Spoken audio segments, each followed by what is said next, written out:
অনেক আগে থেকে এই সফরটা ঠিক করা হয়েছিল। তারপর আমাদের নির্বাচন আসলো, আবার ওনাদেরও নির্বাচন চলে আসলো। ওর জন্য এই সফরটা ২ নির্বাচনের কারণেই কিন্তু আপনার পোস্টপোন বলবো না, প্ল্যান ছিল করার জন্য, কিন্তু এখন নির্বাচন শেষ হওয়ার পরে তখন বলা হলো যে ওনারা এটা করবেন। এখন যে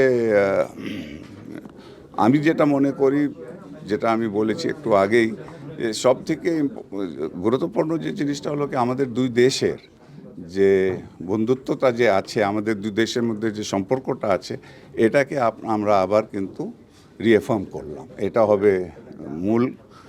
আর আমাদের বাইল্যাটারালি অনেকগুলি কাজগুলি যেটা চলতেছে সেটা রিভিউ হবে, এবং ভবিষ্যতে আমরা কিভাবে এটাকে এগিয়ে নিয়ে যেতে পারি সে সম্বন্ধে কথা হবে।